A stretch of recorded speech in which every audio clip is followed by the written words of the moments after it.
नमस्कार, मी सुधाकर गोविंदराव कुलकर्णी, भातागळी, तालुका लोहारा, जिल्हा धाराशिव. आपलं क्षेत्र किती आहे? 1.5 एकर आहे. ही आहे 86-032. ह्याला आम्ही SCTचं सगळं ती कृषी अमृत हा आणि SSM हे बेसल डोस त्या SCTचाच आम्ही सुरुवातीला 2 डोस दिले. शॉईल चार्जर म्हणून एक आहे, त्याची ड्रिचिंग केलेली आहे. क्रॉप चार्जर आणि फ्रूट चार्जर 6-6.5 महिने झालेले आहे. 6.5 महिने. तर फुटवे फुटवे चांगले आहेत, कमी 10-12 फुटवे आहेत. आपल्याकडे पाणी नव्हतं तरी पाण्याचं थोडं दुर्भिक्ष होतं. मे पासून थोडं पाणी कमी झालं वरचं, त्याच्यामुळे काय थोडा ऊस साधारण आहे, पण रिझल्ट चांगला आहे त्याचा. रासायनिकचा प्लॉट थोडा ह्या वेळेस निवळच घसरलाय. म्हणजे ती कसं झाले, पाण्याचाही ताण पडलेला आहे. रासायनिकचा डोस दिला होता, पण ती त्यावेळेस नेमकं डोस दिल्यानंतर त्यावेळेस पाणी थोडं कमी पडलं, त्याच्यामुळे थोडं ती साधारणच आहे. मग आता ह्याला पाणी कमी पडल्यास ह्याचा तर त्याच्यात काय फरक पडला होता? कमी असून सुद्धा ह्याच्यावरची जी ह्याची जी म्हणजे ताण वगैरे ह्याला कसला जाणवला नाही. हिरवागार ऊस आहेत राहिला कसल्या म्हणजे अवर्षणाच्या काळामध्ये. मातीला तर आम्ही डायरेक्टच सरी सोडली. म्हणजे ती सॉइल चार्जर वगैरे ती जी SCTची जी खत जी वापरलेत, त्याच्यामुळे जमीन असं भुसभुशीत राहिली, मेहनतीचा खर्च वाचला.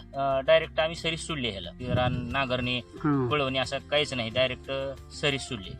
गवताचं प्रमाण सुद्धा कमी आहे. नाहीतर ह्या जमिनीमध्ये एवढं गवत वापत होतं की मर्यादेच्या बाहेर. पण ही जी सॉइल चार्जर जी असं ती ड्रिचिंग मधून वापरण्यात जे आहे, त्याच्यामुळे गवताला सुद्धा ती जास्त उगवू देत नाही. ट्रॅक्टरवाल्यानं अगोदर बघितलं त्यानं, डायरेक्टच तेव्हा जमीन तुमची असं म्हणजे भुसभुशीत दिसायली, डायरेक्टच सरी सोड. 7 महिन्यात 12-13 कांड्यावर आहे. ज्यावेळेस बोरचं पाणी कमी झालं तरी सुद्धा म्हणजे ऊस तेवढा ताण जाणवाला नाही पिकानं. म्हणजे असं ऊसाला असं काय जणांचे म्हणजे पाणी नसल्यामुळे असं ऊस हे होते, रासायनिक खत वापरलेले पांढरे पडतेत, पान पिवळे पडतेत.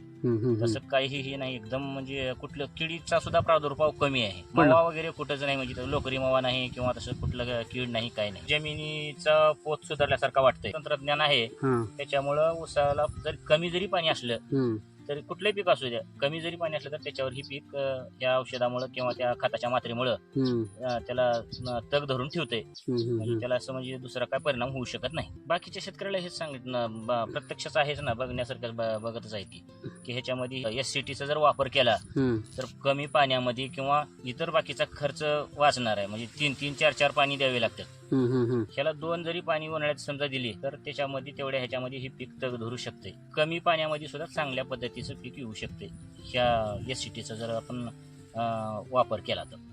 धन्यवाद.